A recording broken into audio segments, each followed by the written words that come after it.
नमस्कार, मी पंजाब डक हवामान अभ्यासक मुक्काम पोस्ट गोगोळी धामणगाव तालुका सेलू जिल्हा परभणी. मी आहे माझ्या गावाच्या लेंडी नदीवर आहे आणि या ठिकाणी कालच सांगितलं होतं की आमच्या लेंडी नदीला पूर येणार आहे म्हणून हा अंदाज सगळ्यांना लक्षात येतात. पण राज्यात आज आहे 2 तारीख, तर 2 सप्टेंबरपासून राज्यात आणखी उद्याचे दिवस 3 तारखेपर्यंत राज्यात आणखीन असाच पावसाचा जोर राहणार आहे म्हणून हा अंदाज लक्षात येतात. पण सर्वांना सांगू इच्छितो की माझं सर्व शेतकऱ्याला प्रथम एक विनंती, त्या सर्व शेतकऱ्याला सांगू इच्छितो की शेतकऱ्यांनो तुम्ही काय करा, म्हणजे तुम्ही शेतकऱ्याच्या शेतातून पाणी गेलं, पिकातून पाणी गेलं, शेतकऱ्याच्या घरात घुसलं, त्याच्यानंतर काही जणांच्या पिकं वाहून गेले, तर तुम्ही काय करा, आज तुम्ही विमा कंपनीचा क्लेम करून घ्या आणि क्लेम केल्याच्या नंतर मग काय होईल, तुम्हाला विमा परत भेटू शकतो. जर क्लेम करायचा असेल तर अतिवृष्टी व्हायला पाहिजे आणि अतिवृष्टीपेक्षा जवळपास एक्सेस पाऊसमध्ये 200 मिलीमीटरपेक्षा जास्त पाऊस पडलेला आहे म्हणून तुमचा विमा पात्र होऊ शकतो. म्हणून माझी सगळ्यांना विनंती आहे की तुम्ही आजच्या आज काय करा, आज आणि उद्याच्या दिवसात तुम्ही विम्याची क्लेम करून घ्या. आणि त्याच्यानंतर परत एक सांगतो, पण विमा क्लेम करत असताना काय झालं, काही गावामध्ये विजेच्या लाईटच्या तारा तुटल्यामुळं लाईट नाही, मग त्याच्यामुळं काय झालं, मोबाईल बंद आहेत. तर माझी एक शासनाला एक विनंती राहील की आणखीन 1-2 दिवस थोडी डेट वेळ द्यावं आणि सगळ्यांची क्लेम करून घ्यावं आणि झालेल्या शेतकऱ्याचं मात्र आतोनात नुकसान भरून द्यावे. आणि परत एक सांगू इच्छितो की मी माझ्या शेतामध्ये देखील हे पाणी गेल्याच्यानंतर माझ्या जवळपास 5 एकरच्या सोयाबीनचं नुकसान झालं आहे. माझ्यात नाही तर महाराष्ट्रातल्या जवळपास लाखो शेतकऱ्याचं नुकसान झालं आहे. माझी एक विनंती आहे की आम्हाला नुकसानीचा आमच्या सर्व शेतकऱ्यांना नुकसान भरपाई मिळून देण्यात यावी. राज्यातील सर्व शेतकऱ्यांसाठी परत एक अंदाज, आज आहे 2 सप्टेंबर, आज 2 आणि उद्याच्याला 3, आणखीन उद्याच्या दिवसमध्ये राज्यातलं पावसाचा जोर राहणार आहे म्हणून हा अंदाज लक्षात येतो. महाराष्ट्रातला जोर म्हणजे महाराष्ट्रामधील मराठवाड्यातला म्हणजे मराठवाड्यापर्यंत जोर उद्याच्याला कमी होईल, पण हे जोर परत उत्तर महाराष्ट्राकडे जाणार, म्हणजे जवळपास 2, 3, 4च्या दरम्यान उत्तर महाराष्ट्राकडे पुन्हा या स्वरूपाचा पाऊस पडणार आहे. ओढे नदी नाले वाहणारा पाऊस पडणार आहे, मुसळधार पडणार आहे, अतिवृष्टी होणार आहे. म्हणून नदीकाठच्या लोकांनी सतर्क राहावे, काळजी घ्यावी, कारण की राज्यामध्ये या पावसानं, मुसळधार पावसानं सगळीकडं थैमान घातलं आहे म्हणून हा अंदाज सर्व शेतकऱ्यांना लक्षात येतात. राज्यात एकंदरीत परिस्थिती पाहिजे तर पूर्व विदर्भात तिकडल्या भागामध्ये वर्धा, नागपूर, भंडारा, गोंदिया तिकडल्या भागामध्ये तिकडल्या पावसाचा जोर उसळ आणि पश्चिम विदर्भ आणि मराठवाड्यातला जोर मात्र आज 2 तारखेपर्यंत असाच राहणार आहे म्हणून हा अंदाज लक्षात येतात. हा पाऊस लगेच आज काय होणार आहे की जालना, नगर तसेच असा करत नाशिककडे जाणार आहे. म्हणून नाशिककडच्या शेतकऱ्यांना एक विनंती, नदीकाठच्या लोकांनी सतर्क करावे, ज्यांची घरे नदीकाठी आहेत त्यांनी सतर्क करा. आणि पाऊस चालू झाल्याच्यानंतर तुम्ही सगळं लक्ष ठेवा, कारण की काय व्हायला, रात्रातच अचानक पाऊस पडायला आहे आणि घराला पाण्याचा वेढा पडायला आहे म्हणून हे सगळ्यांनी लक्षात घ्यायचं.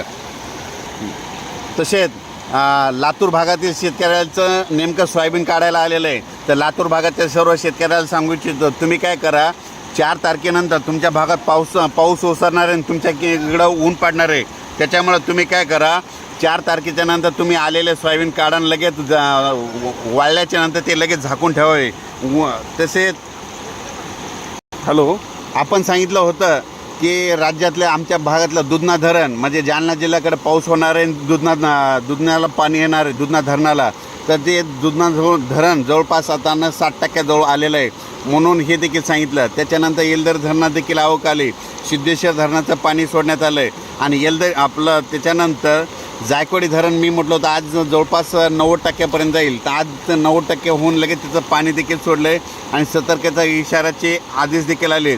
माझी एक विनंती, नदीकाठच्या लोकांनी आपण आपल्या पाईपलाईन असो, मोटर असो तर काळजी घ्यावी, कारण की पाणी जास्त सुटल्यामुळे तुमच्या पाईपलाईन, मोटर वाहून जातील म्हणून ही अंदाज लक्षात येतात.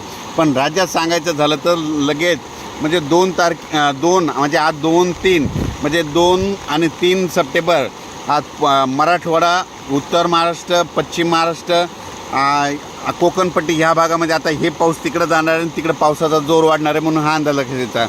फक्त मराठवाड्यात मात्र आजच्या दिवसात मुक्काम आहे. 3 आणि 4 तारखेला देखील पाऊस राहणार आहे, पण एवढा मोठा पाऊस पडणार आहे म्हणजे ऊन पडणार आहे आणि दुपारनंतर जोरात पाऊस येणार आहे म्हणून हा अंदाज लक्षात घ्यायचा. आणि राज्यात जास्त आता पाऊस उत्तर महाराष्ट्राकडे म्हणजे नाशिक, धुळे, नंदुरबार, जळगाव, नाशिक, नगर, संभाजीनगर या जिल्ह्याकडे आता म्हणजे आजचा 2 2, 3, 4चा पाऊस तिकडल्या भागामध्ये जोरदार पडणार आहे, तळ्याला पाणी देखील वाढणार आहे, म्हणून हे देखील अंदाज लक्षात घ्यायचा. माझी शासनाला विनंती आहे की काय करावं की शेतीचे पंचनामे करावं आणि सर्व शेतकऱ्यांना मदत करावी. कारण की मी माझा स्वतः वैयक्तिक शेतकरी असताना माझ्या जवळपास 5 एकरचं सोयाबीनचं पीक वाहून गेलेलं आहे. वाटल्यास तुम्ही बघू शकता, म्हणजे शेतातून पाणी गेलं आहे आणि माझं स्वतःचंच नुकसान झालं आहे. तर असं असंख्य शेतकऱ्याचं महाराष्ट्रातल्या मराठवाड्यातल्या सगळ्या शेतकऱ्याचं आतोनात नुकसान झालं आहे. त्यांचा पंचनामा करावा, त्या शेतकऱ्याच्या शेतात जाऊन पंचनामा करावा आणि शेतकऱ्याला तात्काळ मदत करावी. कारण की आमचं जे पीक आलेलं आहे आमचं निसर्गाचं शेतकऱ्याचं कोणी वालीच नाही. म्हणजे सगळे शेतीवर समजा आमचं अवलंबून असतं.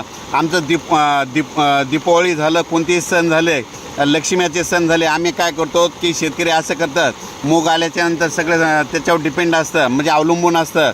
आणि त्याच्यानंतर मुगाच्या पिकावर आमचा शेतकऱ्याचा पोळा असतो. त्याच्यानंतर सोयाबीनच्या पिकावर आमची दीपावली असते. पण काय झालं, ह्या पावसानं अतिवृष्टीनं आमच्या सर्व शेतकऱ्याचं खूप नुकसान झालं. म्हणजे आमचा दीपावलीचा सण आता भविष्यात साजरा होणार नाही, कारण की अंधारात दिवाळी साजरी करावं लागणार आहे. त्याच्यामुळं माझी शासनाला विनंती सगळ्यांना की शेतकऱ्याचे म्हणजे शेतीचे नुकसान झालेले पंचनामे करून त्यांना तात्काळ मदत करावी. कारण की माझं वैयक्तिक मी पंजाब डक माझ्या स्वतःचं देखील नुकसान झालेलं आहे. जवळपास 5 एकरच्या शेतामधून माझ्या सोयाबीनमधून पाणी गेलं आणि सगळं सोयाबीन खराब झालं आहे, म्हणून हे देखील तुम्हाला सांगू इच्छितो.